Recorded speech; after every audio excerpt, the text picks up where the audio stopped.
Hi ಬನ್ನಿ ಇವತ್ತು road side egg rice ಮಾಡೋದು ಹೇಗಂತ ನೋಡೋಣ. ಮೊದಲಿಗೆ ಒಂದು ಪ್ಯಾನ್ ಇಟ್ಕೊಳ್ಳಿ, ಅದರಲ್ಲಿ ಒಂದು 2 ಸ್ಪೂನ್ ಆಯಿಲ್ ಹಾಕ್ಕೊಂಡು ಒಂದು 3 ಎಗ್ಸ್ ಹಾಕ್ಕೊಳ್ಳಿ. ನಾನು 3 ಮೆಂಬರ್ಸ್ಗೆ ಮಾಡ್ತಿರೋದ್ರಿಂದ ನಾನು 3 ಎಗ್ಸ್ ಹಾಕ್ಕೊಂಡಿದ್ದೀನಿ. ಅದಕ್ಕೆ ಒಂದು ಸ್ವಲ್ಪ ಉಪ್ಪು ಮತ್ತು ಖಾರ ಸೇರಿಸ್ಕೊಳ್ಳಿ.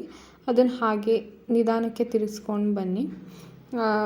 ಅದು ಇವಾಗ ಉಪ್ಪು ಖಾರ ಹಾಕ್ಕೊಂಡಿಲ್ಲ ಅಂದರೆ ನೀವು ತಿನ್ನಬೇಕಾದ್ರೆ ಲೈಕ್ ಸಪ್ಪೆ ಸಪ್ಪೆ ಆಗಿರುತ್ತೆ. ನೀವು ಇವಾಗ ಉಪ್ಪು ಖಾರ ಎಲ್ಲ ನೀಟಾಗಿ ಮಿಕ್ಸ್ ಮಾಡ್ಕೊಂಡ್ಬಿಟ್ರೆ ಅದು ತಿನ್ನಬೇಕಾದ್ರೆ ಸಪ್ಪೆ ಸಪ್ಪೆ ಅಂತ ಅನಿಸಲ್ಲ. ಈ ಕನ್ಸಿಸ್ಟೆನ್ಸಿ ಆಗಿ ಬರೋವರೆಗೂ ನೀವು ಚೆನ್ನಾಗಿ ಫ್ರೈ ಮಾಡ್ಕೋಬೇಕಾಗುತ್ತೆ.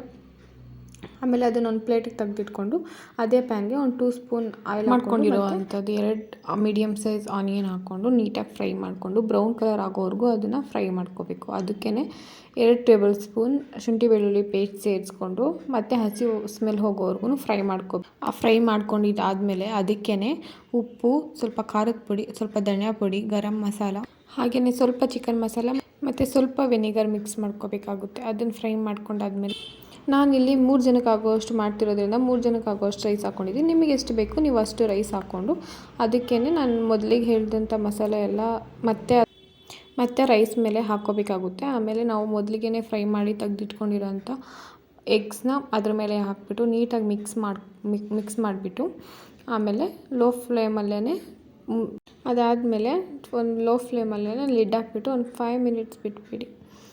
ಆದಮೇಲೆ ಓಪನ್ ಮಾಡಿಕೊಂಡು ನೀಟಾಗಿ ಮತ್ತೊಂದು ಸತಿ ಎಲ್ಲ ತಿರುಗಿಸ್ಕೊಂಡು ಆಮೇಲೆ ಅದಕ್ಕೆ ಚಾಪ್ ಮಾಡ್ಕೊಂಡಿರೋ ಅಂಥ ಹಸಿ ಈರುಳ್ಳಿ ಹಾಕ್ಕೊಂಡು ಅದ್ರ ಮೇಲೆ ತಿಂತಾಯಿದ್ರೆ ಸೂಪರಾಗಿರುತ್ತೆ. ವಿಡಿಯೋ ಇಷ್ಟ ಆಗಿದರೆ ಕಮೆಂಟ್ ಮಾಡಿ. Thank you so much. ಹಾಗೆ ಸಬ್ಸ್ಕ್ರೈಬ್ ಮಾಡ್ಕೊಳ್ಳೋದು ಮರಿಬೇಡಿ. Thank you so much. Bye.